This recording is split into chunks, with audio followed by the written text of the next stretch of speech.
الله ولي الذين آمنوا يخرجهم من الظلمات إلى النور والذين كفروا أولياؤهم الطاغوت يخرجونهم من النور إلى الظلمات أولئك أصحاب النار هم فيها خالدون ألم تر إلى الذي حاج إبراهيم في ربه أن آتاه الله الملك إذ قال إبراهيم ربي الذي يحيي ويميت قال أنا أحيي وأميت قال إبراهيم فإن الله يأتي بالشمس من المشرق فأت بها من المغرب فبهت الذي كفر والله لا يهدي القوم الظالمين أو كالذي مر على قرية وهي خاوية على عروشها قال أنى يحيي هذه الله بعد موتها فأماته الله 100 عام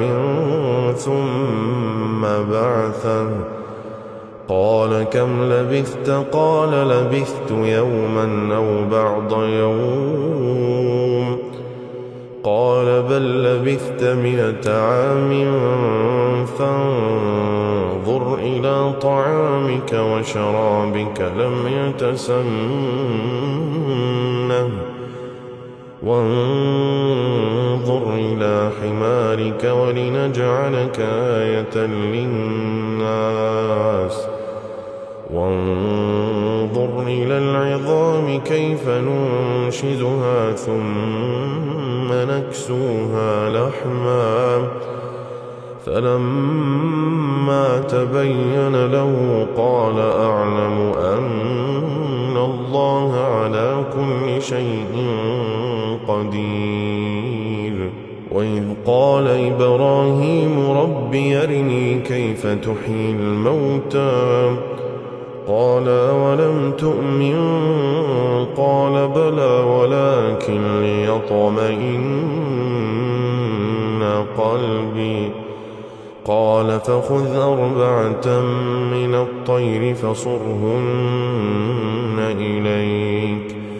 ثم اجعل على كل جبل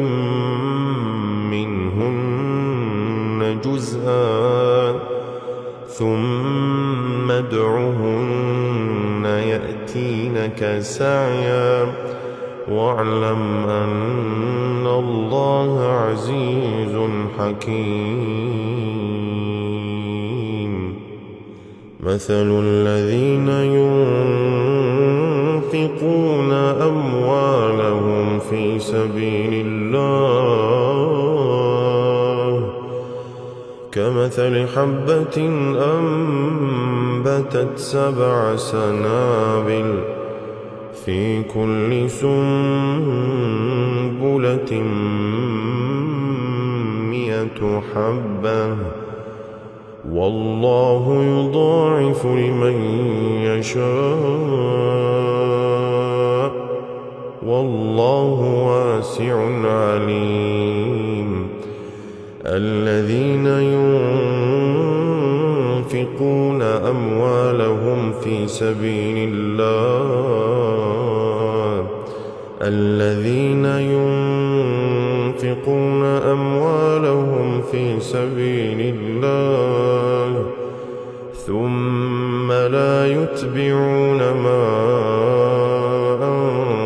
أنفقوا منا ولا أذى لهم أجرهم عند ربهم ولا خوف عليهم ولا هم يحزنون قول معروف ومغفرة خير من صدقة يتبعها أذى والله